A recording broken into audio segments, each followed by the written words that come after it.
भारत में आज भी घोड़ी चढ़ने पर होती है। प्लीज सर, क्या दलितों को यहाँ भी बोलने की इजाजत नहीं? नहीं सर, अगर सबको 4 मिनट दे दो। ये भेदभाव नहीं चलेगा दलितों के साथ। Time is 4 minute, don't waste. भाई सर, आप चेक करो, अगर सबको 4 मिनट दिए तो आप मना करो, मैं बंद कर देता हूँ इसको। क्या दलितों को सबसे आखिरी में नंबर मिलेगा और बोलने का मौका मिलेगा? क्या मजाक कर रहे हैं सर आप? No, all independent people are having only 4 minutes. You take sir, independent में अपनी पार्टी का मेंबर हूँ सर, और जीत के आया हूँ सर, किसी के दया में नहीं आया। आज हम संविधान की गौरवशाली यात्रा पे बात देखो भाइयों, आपने नगीना सांसद चंद्रशेखर भाई संसद में जैसे दहाड़ रहे हैं। अगले चुनाव में आजाद समाज पार्टी के ज्यादा से ज्यादा शेयर चुन के आने चाहिए, तभी ये देश का संविधान रहेगा। जय भीम, नमो बुद्धाय। लेकिन सारे नेता संविधान पे चर्चा कर रहे हैं, लेकिन हिंदुस्तानी कहेंगे, भारत कहने की हिम्मत नहीं जुटा पा रहे। ये बड़ा सवाल है सर कि क्या संविधान के हिसाब से बात रखी जा रही है। मैं धन्यवाद दूंगा फूले साहू बाबा साहब अम्बेडकर को और मेरे नेता मान्यवर साहब श्री काशीराम को। 25 नवंबर 1949 को संविधान को सौंपते हुए डॉक्टर बाबा साहब अम्बेडकर ने कहा था कि 26 जनवरी 1950 को हम विरोधाभास भरे जीवन में प्रवेश करने जा रहे हैं। राजनीतिक जीवन में तो हमारे पास समानता होगी, लेकिन सामाजिक और आर्थिक जीवन में असमानता होगी।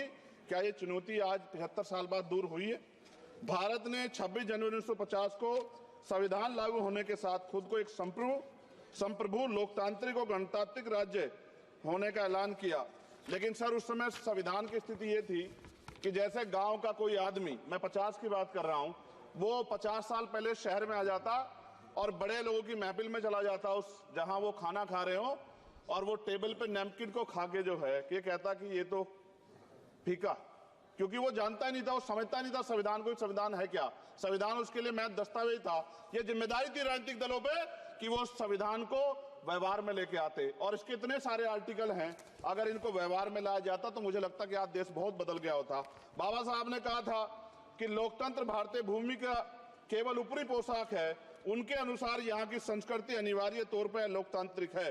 भारत जैसे गरीब और गैर बराबरी वाले देश में संविधान के जरिए छुआछूत खत्म करना, वंचितों के लिए सकारात्मक उपाय करना, सभी वयस्कों के लिए मतदान का अधिकार देना और सबके लिए सम्मान अधिकार तय करना, ये बहुत बड़ी उपलब्धि थी।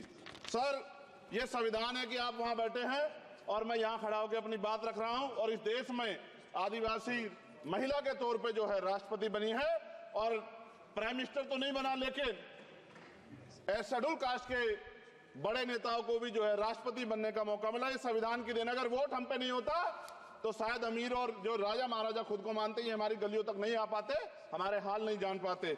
आजादी का मतलब सर सिर्फ अधिकार पाना भर नहीं है, इसके लिए हमारे संविधान में सरकार और नागरिकों के अधिकारों के साथ साथ उनके कर्तव्यों का विस्तार से उल्लेख किया गया है। बाबा साहब ने संविधान सभा में दिए गए भाषण में कहा था कि स्वतंत्रता आनंद का विषय है, पर अब हमें अपनी जिम्मेदारियों पर भी ध्यान देना होगा। संविधान ने सुनिश्चित किया कि रानी के पेट से राजा जन्म नहीं लेगा, वोट से नेता तैयार होगा। आर्थिक बराबरी के लिए सरकार क्या कर रही है? गरीब और गरीब हो रहा है और अमीर हो रहा है। सुबह उठते कहीं बम की धमकी मिलती, कहीं दंगे की।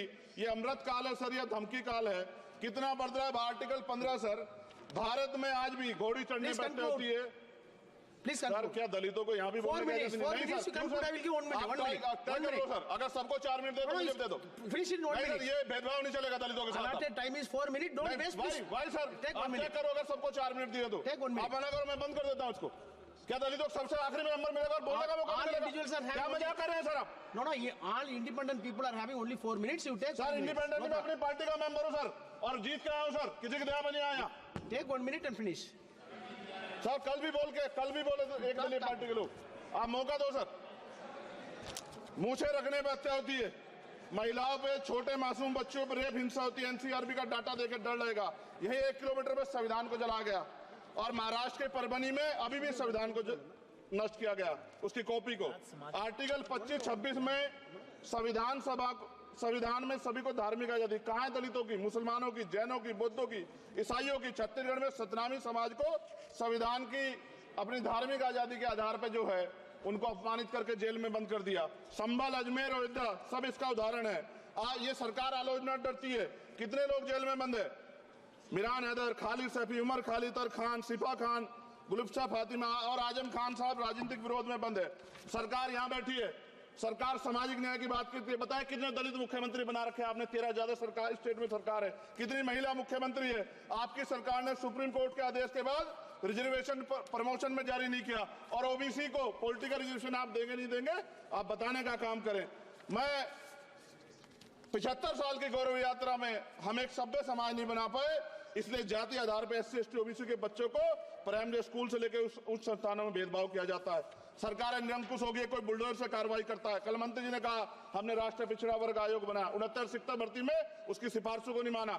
EWS के जरिए आपने संविधान पे आरक्षण के प्रावधान पे हमला किया। 1 मिनट में खत्म कर रहा हूं सर।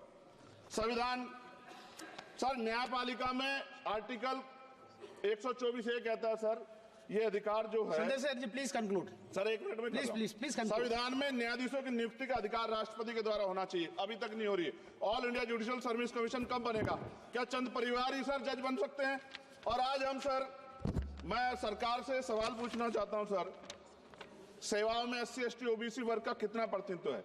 भारत सरकार के मंत्रालयों के अधीन PSU में, बैंकों, बीमा कंपनियों में और स्वस्थायी संस्थानों में आउटसोर्स तथा कॉन्ट्रैक्ट पर वर्तमान कार्यरत कर्मचारी कुल कितनी संख्या है? आउटसोर्स और कॉन्ट्रैक्ट में कार्यबल SC ST OBC कितना प्रतिशत है? निजी क्षेत्रों में कार्यरत कर्मचारी उनके SC ST OBC की वर्ग